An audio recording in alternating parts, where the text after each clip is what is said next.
Celine's house still smelled like cinnamon and control.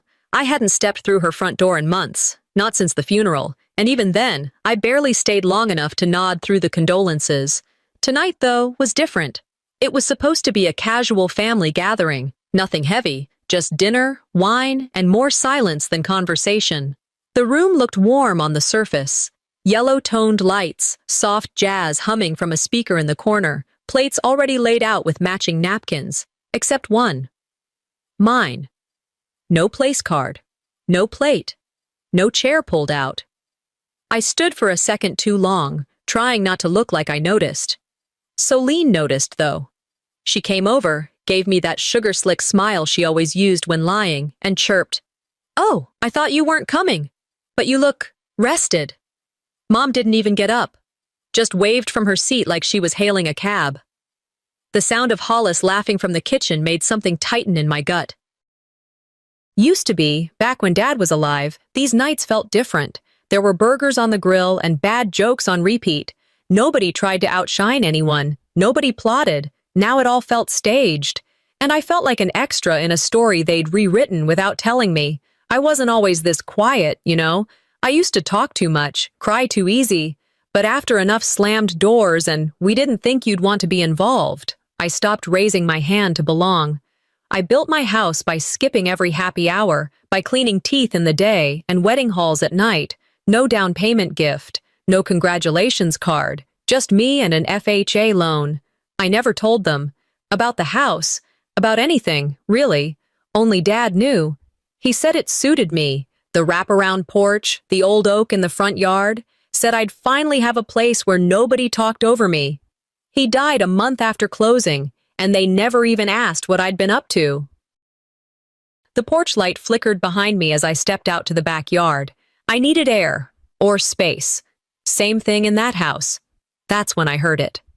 Their voices came soft through the slightly open window. Celine's was low, firm. Hollis laughed. Then the whisper hit me like a fist in the spine. "Poison her drink. The house will be ours."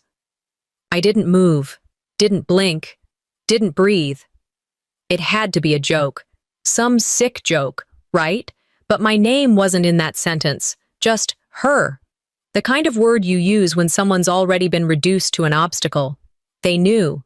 About the house. About me. I stepped back into the house without saying a word. Smiled when someone offered me a glass of red. Let my hand shake for just a moment before I steadied it against the stem. Dinner moved forward like it always did, with Celine holding court and Mom nodding like a bobblehead. I laughed when they laughed, said, when they did. Pretended not to notice how Celine kept glancing at me. Was she watching to see if I'd drink it, or waiting for me to drop? I looked down at my glass, red, full, untrustworthy. How did they find out? I asked myself silently. Did Dad say something? Did the paperwork get mailed to the house? And then, does Mom know? My heart beat louder than the clinks of silverware. I wasn't afraid. Not exactly. I was aware. That's worse sometimes. Fear is a reaction. Awareness is knowing it's too late to react. I stood up after dessert, took my glass with me to the kitchen, placed it on the counter beside the open wine bottle. 2 glasses were already there. Of course there were. Celine walked in, casual as a breeze, picked up one of the glasses. "Want a top off?" she asked, already pouring. I took the other glass, smiled. The memory of her whisper wrapped itself around my throat, but I didn't say anything. I watched her hands, watched her sip. Then I lifted my glass. If they were going to play quiet games, I could play quieter. I drank. I sat back down at the table like I hadn't just overheard my sister planning my slow exit. My heart was still pushing against my chest, like it wanted to leap out and make a scene. But my face? Steady. Like it had been trained for this kind of dinner. The kind where you wear smiles like bulletproof vests. They kept talking. Prices going up. Interest rates down. Who got promoted? Who got pregnant? I didn't hear much of it. I was studying them. Watching Celine's hands, her posture, Hollis's eyes, the way they scanned the table like he owned it. Celine raised her glass. To family. she said with that soft, slow smile people use when they're trying to disarm you. To family, I echoed, but quieter. We clinked glasses. Hers touched mine with a soft sound. I barely sipped, just enough to look like I was still one of them. Meanwhile, I waited. Watched to see if Celine would avoid hers. She didn't. Eventually, she drank. Earlier that day, when I got to the house, I did something I'd never done before. I installed a tiny camera, hidden above the kitchen cabinet, nestled behind a decorative mug no one ever moved, just in case. Just in case all the weird feelings weren't just in my head. Nobody noticed. Celine had her hands full with appetizers and compliments. Hollis was too busy bragging about a golf trip. Mom didn't notice anything unless it was already broken. Trust doesn't vanish. It erodes, slowly, quietly, until one day you realize you've stopped asking questions and started planning exits. I thought back to that whisper. Poison her drink. It sounded absurd now, sitting here watching her laugh with her husband, both of them sipping like nothing happened. Still, I saw her hesitate before lifting her glass. Just a second too long. Not fear, calculation. She drank eventually, but I'd already seen it, and so had the camera. The tension never left me. Even as I nodded along with the conversation, even as I let my fork scrape the plate just right so I didn't draw attention, the real conversation was under the table. Between eye twitches and fork pauses, Celine made a joke about how some people just prefer the loner lifestyle, looking right at me. Hollis chimed in with something about how real estate is all about timing and connections. Mom chuckled and said, "Your sister just knows how to make things happen. You've always been more creative." That one landed hard, not because it was new, but because it was so casual. And no one flinched. That's what stung. I remembered what Dad used to say when someone asked too much from him at church or volunteered him for something he never agreed to. The ones who smile the most at dinner are often the hungriest for what isn't theirs. After dinner, I took my plate to the sink. Celine followed, of course. "You've been quiet," she said, opening a drawer and pulling out a fresh tea towel like this was her kitchen. "Everything okay?" "I'm good," I said. "You know, if the house stuff is too much, taxes, upkeep, I'd be happy to help. It's a big responsibility." I looked at her, deadpan. "I'm quite capable, but I appreciate the condescension." She smiled, leaned on the counter. "That's not what I meant. You know family should share everything, right?" She placed her hand on my shoulder. That move wasn't for comfort. It was dominance, wrapped in silk. I looked at her hand, then her eyes, and said nothing. I left the house 20 minutes later. Didn't say goodbye. Just grabbed my coat from the hook by the door and stepped into the cool night. Once in the car, I took out my phone and pulled up the live feed from the kitchen camera. There it was, her, holding both glasses. I paused it, took a screenshot, and uploaded it to my backup drive. Then another drive. Then one more, labeled Legacy. Tonight wasn't dinner, it was surveillance. They thought I wouldn't see it coming. They were right. But that doesn't mean I won't make sure they see what comes next. I don't scream in a fight. I study. I wait. And I strike when they think I've already disappeared. The next morning came with a chill that felt sharper than the forecast warned. The kind of cold that didn't ask permission before crawling under your skin. I pulled my coat tighter as I stepped into the community hall where they were holding a remembrance for Dad. Celine had organized it. Of course she had. And like everything she touched, it was polished to the point of sterility. There were candles on every table. A looped slideshow playing in the background. Photos of Dad fishing. Dad fixing shelves. Dad smiling with Celine. Never with me. My chair had a name tag, sure, but it was handwritten on a blank sticker. Hers was embossed, pre-printed. I picked up the program. Celine Merrick Varner, beloved daughter. I flipped through it again. Once more, nowhere was my name, not even a line like also survived by. Nothing, as if I hadn't even come from the same man. A woman 2 rows back leaned toward the man beside her and asked, not even bothering to whisper, "Is she one of the cousins?" I sat through the service with my hands folded so tightly they ached. I didn't cry. I didn't flinch. That kind of pain doesn't come in loud sobs. It creeps in slowly, like water seeping through drywall until the whole structure rots. It doesn't shout. It just stays. I stood when they unveiled the new plaque near the front table. In loving memory of Astor Merrick, it read. Below that, Soline and Hollis's names etched in brass, listed as legacy caretakers. Mine wasn't there. I leaned in, just to make sure. Nothing.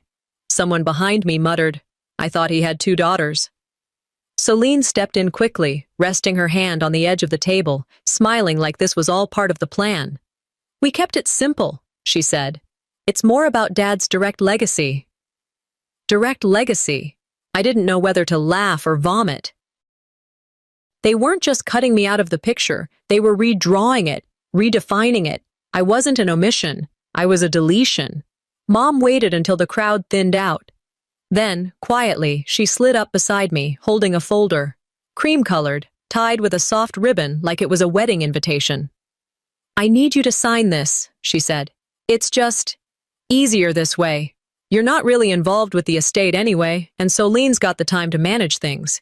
You wouldn't have to worry about taxes or maintenance or anything, really. I took it in my hands, nodded like I was listening, but I was already flipping the pages. It wasn't temporary. It was a full ownership transfer. Quiet, legal, permanent. I closed it gently and slipped it into my purse. When someone offers you poison in a silver cup, I thought, you don't toss it, you toast with it. I told her I'd look it over. I smiled, she smiled back. And just like that, I became the polite, cooperative daughter again. The one who never made waves.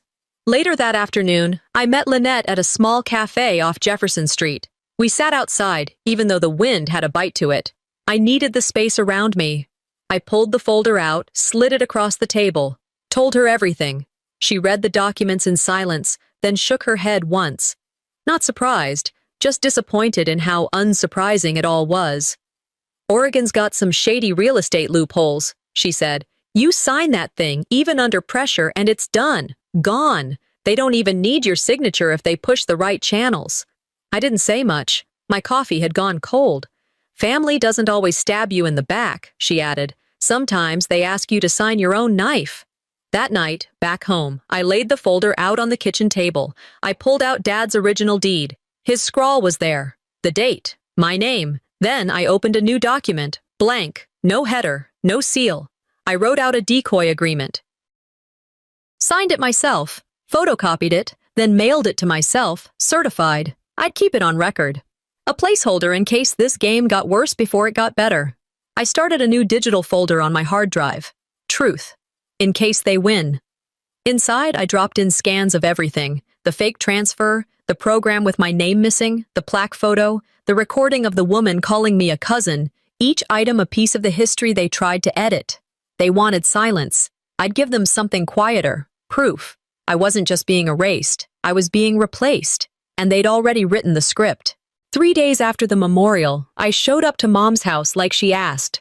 She'd left a voicemail that said, "Let's put things behind us. Sunday dinner, just us."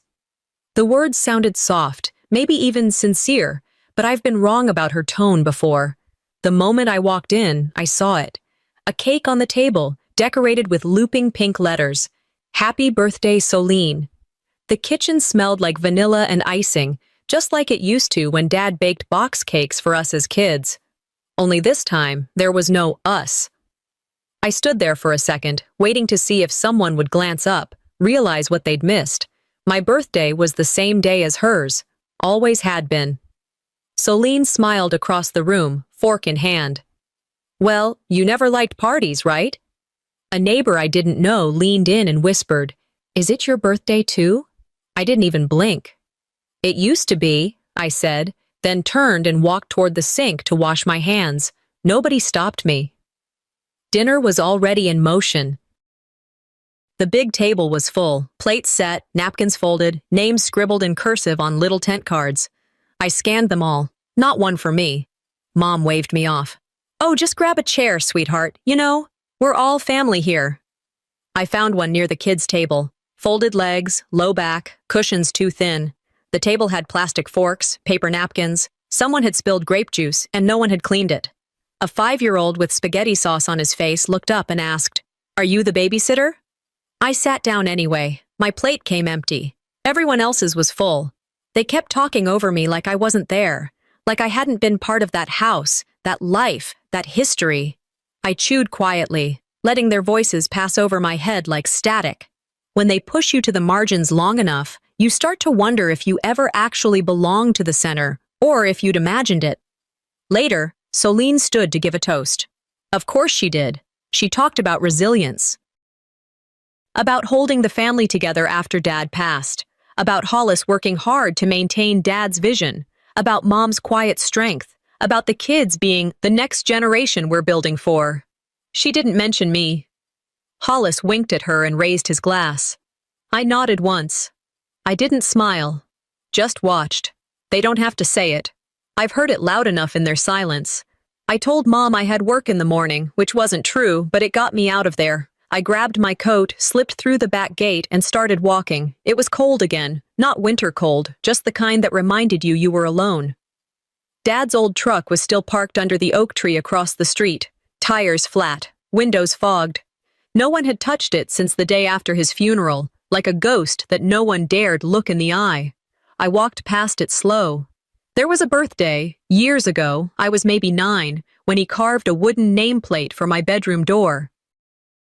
My name, curved and sanded smooth. He gave Soline a bracelet that year. She rolled her eyes at it, said it was too plain. I had that nameplate for 2 decades before it broke in a movie. I still think about the smell of the wood. When someone's been absent long enough, you start inventing reasons to not feel the wound anymore. Halfway down the street, I saw a pine cone resting in the gutter. Not special, just there. I picked it up, put it in my coat pocket. Something real, something grounded. By the time I got home, it was dark. I hung my keys on the hook, kicked off my shoes, and walked to the shelf where I kept Dad's letter, the one Lynette gave me. I placed the pine cone beside it. Then I opened my laptop. Opened the archive folder. New entry, erasure by silence. I uploaded 3 photos, one of the cake, one of the seat I was given, one of the empty chair at the adult table. Last, I wrote a note to myself in bold, right at the top. Next time they try to seat me in the corner, I'll bring my own damn chair. And when I saw what they did with the will, I realized they weren't just forgetting me, they were replacing me. The county office smelled like old toner and microwaved sadness. I stood in line under flickering fluorescents, holding a number in one hand and my dad's original will in the other. My fingers clenched it so tight the paper was warm by the time I got called up. "Hi," I said, as flat as I could manage. "I need a copy of the most recent will filed under Astor Merrick." The woman behind the counter looked up at me, blinked twice like she wasn't expecting me to speak clearly, then tapped her keyboard. A few minutes later, she walked into the back and returned with a manila folder. She laid it in front of me without a word. I opened it, read the first page, then the second. My name wasn't there. Not as beneficiary, not as co-owner, not as anything. Soline was listed as sole executor, sole inheritor, sole everything. The clerk's eyes flicked up from her monitor. She didn't ask if I was okay. She didn't have to. I closed the folder slowly, keeping my hands from shaking by locking them together beneath the counter. They hadn't just edited me out. They'd redrafted the whole thing like I was never real. I asked for a printed copy. She hesitated, then hit print. "This is their final draft of me," I told myself, and I walked out without a word. Back at the house, I didn't go inside right away. I walked the perimeter, touched the porch post Dad carved himself. The knots in the wood felt familiar, even under chipped paint. I ran my palm down the beam like I was looking for a heartbeat. There was a summer we painted the fence together. I'd gotten blue on my sneakers and cried. He told me, "A good mess means you gave it your all."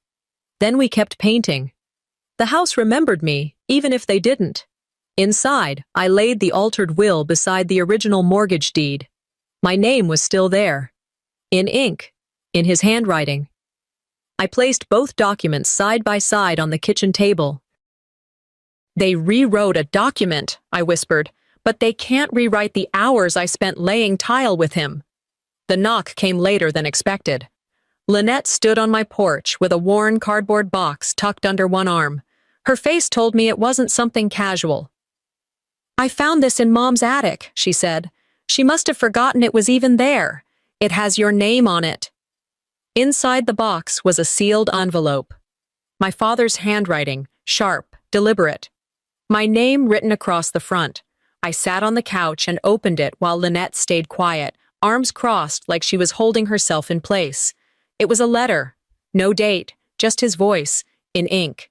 He said he was sorry for letting Solene take the spotlight when she didn't earn it, for trusting Mom to handle things fairly. He wrote that he left the house to me not just out of fairness, but because I was the one who stayed, the one who didn't ask for anything, but gave everything. "You understood what this home means," he wrote. "That's why I left it to you.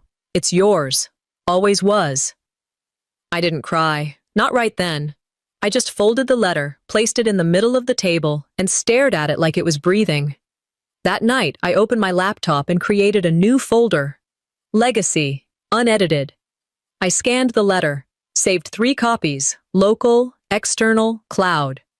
Then I took photos of the living room, the kitchen, the porch, the baseboards I sanded down myself, the brass handle Dad replaced in 2004, the tile we laid, every nail, every dent. Then I made a list. Will, altered, birthday, erased. Name, missing from plaque, chair, not set at the table, deed, replaced. "If they want a version of history where I don't exist," I typed, "they're going to have to delete the truth first." Before bed, I took the letter and walked to the cemetery. It was quiet, no wind, just me and a headstone that still hadn't been updated with his final date. I read the letter out loud, just once. Then folded it carefully, placed it back in my coat pocket. No tears, just steel. "You trusted me with this," I said quietly. "I won't let your trust be overwritten." But as I'd soon find out, trust wasn't the only thing they'd stolen in my name. The call came mid-afternoon while I was sorting paperwork for my insurance renewal. I let it ring once, twice, before answering with that flat voice people use when they don't expect good news. "This is Thane." "Hi, Ms. Merrick. This is Lana from Columbia Credit Union. We're calling regarding the past due balance on your co-signed loan with us." I blinked. "I didn't co-sign any loan." There was a pause on the other end. "You're listed as the co-applicant for a personal loan opened last August. $40,000. Last payment was missed 2 months ago." My breath stuttered, not from surprise, just the quiet confirmation of a suspicion I didn't want validated. "I'd like to see the paperwork," I said. "Email it. Now." A few minutes later, it hit my inbox. I opened the PDF. There it was, my name, my information, a signature that looked like mine, but wasn't mine. "They didn't just steal my name," I muttered. "They used it as collateral." I didn't slam the laptop. I didn't scream. I just stared at the screen until the shape of my own name felt foreign. Next morning, I walked into the bank like I was there to deposit a check. The lobby was warm, too quiet. I walked up to the desk and asked for the loan officer listed on the email. A tall man with wire-frame glasses came out, smiled like he knew this wouldn't go well for me. "You're Thane Merrick?" he asked. "Yes." "Ah, your sister told us you were hard to reach, but she mentioned you agreed over the phone. Something about not being available to come in but trusting her judgment?" I didn't correct him. "Not yet." "Print me everything," I said. He hesitated, then left to get the file. When he came back, I asked for copies, notarized. He raised an eyebrow but didn't argue. As I waited for the copies, I remembered what Dad used to say when folks poked at him the wrong way at church. "Don't get loud. Loud makes you look guilty. Smile like it's your last day on earth and let them walk into their own mess." So I smiled. They expect me to blow up, I thought. I won't. I'll build the fire quietly. That evening, I parked in front of Mom's house. She opened the door with a confused smile, like she hadn't seen me in years, though it had only been a week. I didn't sit. I stood in the foyer and held out the envelope. "Did you know my name is on this loan?" She looked at the papers, blinked hard, then pulled them closer like squinting would change the words. Sweetheart, it was just temporary. Solene needed help, and you, well, you're always so distant. You could have asked. Well, she said, suddenly sounding wounded, you don't exactly make it easy. I didn't argue. I just laid the papers on the hallway table and turned to go. You didn't ask, I said. You assumed I'd stay silent like always. Back at the house, I dropped my keys on the counter and walked straight to the kitchen. I sat down and stared at nothing. For a moment, I hovered over the folder on my desktop. Legacy, unedited. I almost deleted it. What was the point? They had the will, the trust, the family, the lawyers. Now my name on a loan. But then I looked to the side. Dad's letter still sat on the table where I'd left it.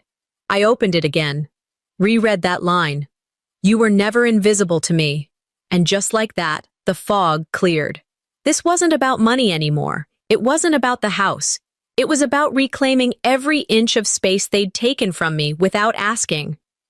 The next day, I met Lynette at her office. She'd already called a friend, Miriam, an attorney who specialized in estate fraud.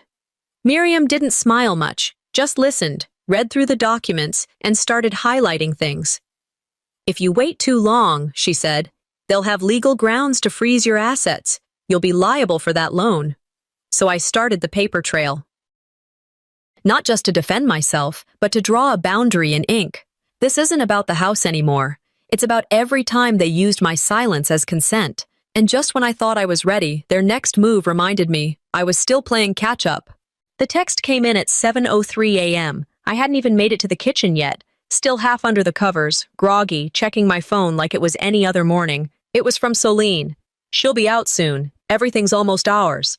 At first, my brain didn't connect the pieces. The emoji made it worse, casual cruelty in digital form. Then it hit. She meant to send it to Hollis. She sent it to me. I sat up, phone clutched in both hands. My breath was steady, but my stomach was a pit. They didn't just make a mistake. They made their plan my proof. I didn't reply, didn't forward it.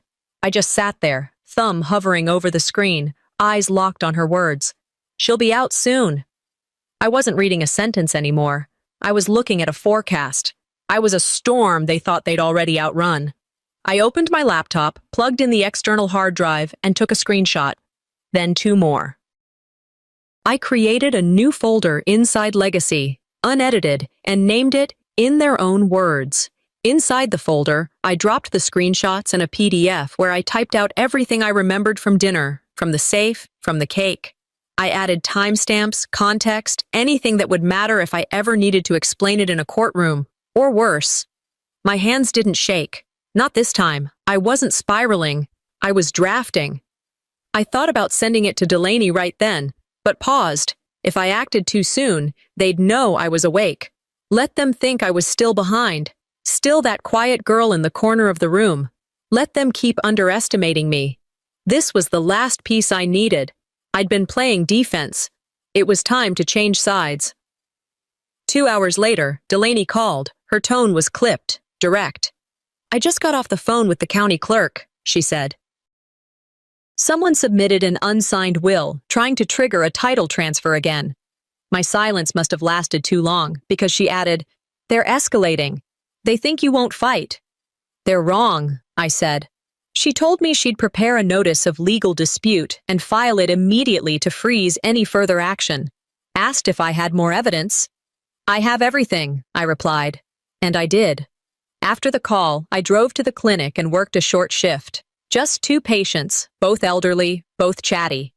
I smiled, cleaned teeth, nodded along to stories about grandkids and retirement hobbies. At lunch, I sat in the break room alone. Someone had hung a new poster. You don't owe anyone silence. I stared at it longer than I meant to. My mind slipped back to 5th grade. Solene and I had built a science fair model together. I did most of the work. She took it to school, added her name only, and won 1st place. When I told Mom, she said, It's just a project. Be the bigger person. That line had followed me through decades. She's always been rewriting reality, I thought. I just stopped letting her do it with my name on the paper. This wasn't about revenge anymore. It wasn't even about justice. It was about authorship. Who gets to write my story? That night, I stayed up organizing. I built a timeline in a spreadsheet. Events, photos, quotes, PDFs, messages, each line a matchstick. I was stacking kindling. At the top of the document, I typed, "My silence was never agreement. It was endurance." And then I hit send, emailing it all to Delaney, Lynette, and myself. I exhaled, not in relief, in readiness, but nothing could have prepared me for what they tried next, not even this. I arrived early, 15 minutes before the community center's parking lot started filling up, enough time to breathe, enough time to walk the perimeter twice and remind myself why I was doing this. The event was branded as a celebration. Dad's years of volunteer work, the scholarship fund Soline started in his name, the polished slideshow already looping across 2 mounted screens. Soline stood near the front doors, talking with the coordinator like she owned the building. Maybe was already seated front and center, her hands folded perfectly on her lap like this was Sunday service. I picked up the printed program.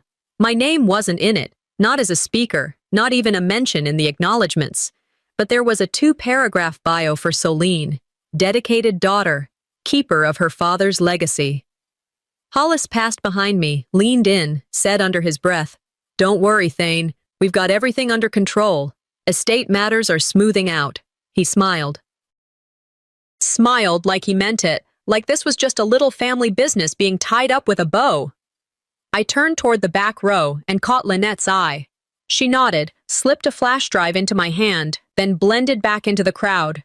They're not ready, I thought. Not for what I came here to return. Halfway through the event, just as Soline was preparing to close it out, a man in a navy vest stepped up to the podium. "We have time for one more speaker," he said.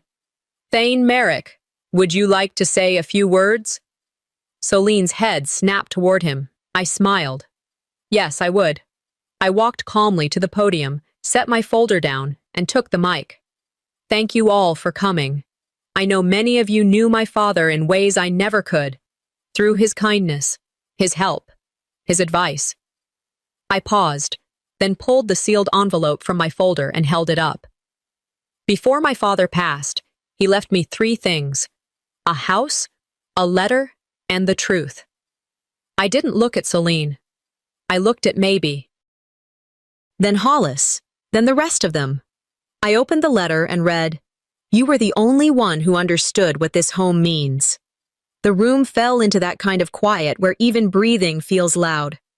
I stepped down from the podium, handed the USB to the tech assistant, and nodded toward the screen. The video rolled. No sound. Just a clear shot of Soline inside my home, digging through drawers, opening cabinets. Then the shot shifted. Hollis in my kitchen, holding 2 wine glasses, 1 in each hand. The swap. The smile. Gasps. One woman whispered, "Is that even legal?" Soline shot to her feet. "This is out of context." I stepped forward, microphone still in hand. "So is every version of the truth you've ever told." Then came the next clip, a dimly lit hallway, the camera inside my office, Soline opening the old safe, no hesitation. Inside, documents, photos, the framed deed in her hand. She looked around like she knew she shouldn't be there. Because she didn't belong there. I spoke as it played. This is how legacy becomes theft. This is how stories get rewritten while the ink is still wet. Maybe stood, her voice a whisper not meant to carry. "You told me she gave you permission." The crowd shifted, the atmosphere souring around them. Hollis stopped smiling. Soline looked down. No script could fix this. I took a breath, turned to the event coordinator. "I've made extra copies of the letter and legal records. You're welcome to add them to the archive if you feel they belong." I turned back to the crowd. "This isn't about revenge, it's about remembering correctly." I looked at Maybe one last time. "I never wanted your approval, just your honesty." And with that, I left. No applause, no music, just footsteps and whispers and silence. And this time, The silence felt like justice. A week had passed since the event at the community center. You'd think I'd feel triumphant, vindicated. But what I felt most was stillness. Not the kind that comes after a storm, the kind that tells you the storm might circle back. The calls stopped. No more vague threats. No follow-ups from Soline. Hollis vanished off social media, which was the loudest thing he'd done in years. Maybe didn't reach out. And strangely, I didn't expect her to. The papers wanted interviews. I declined. If they were looking for a scandal, they'd need to look elsewhere.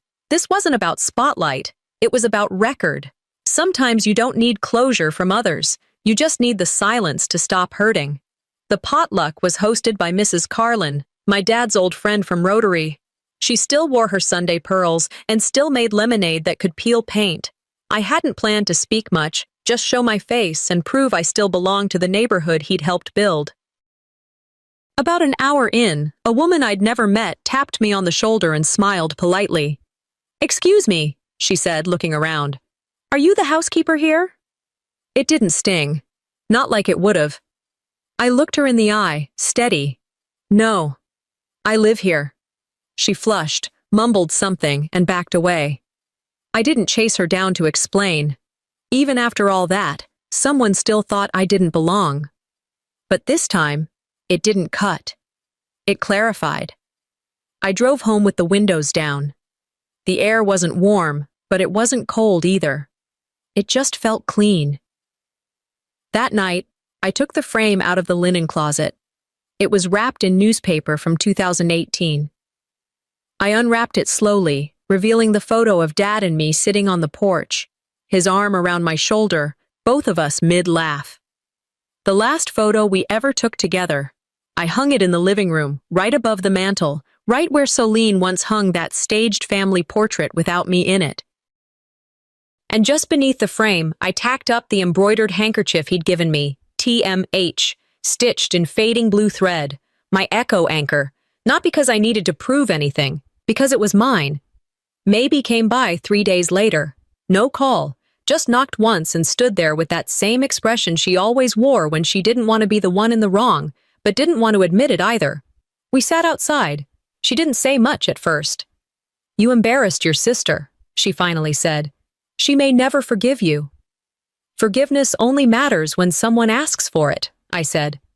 She tried to explain, something about Soline feeling overwhelmed, about not meaning to push me out. I didn't argue. I didn't raise my voice. When she finished, I walked her to the gate. Didn't hug her. Didn't slam the door. Just walked. Back inside, I opened a new file on my laptop. Titled it, Unedited, A Daughter's Inheritance. I started writing. Not to get even. Not to vent. To make sure no one could ever rewrite this again. I listed memories, legal records, audio clips, journal entries, letters, names, not out of bitterness, out of clarity. He built this house, I rebuilt its meaning, and somewhere in the silence, I heard my father say, "Well done."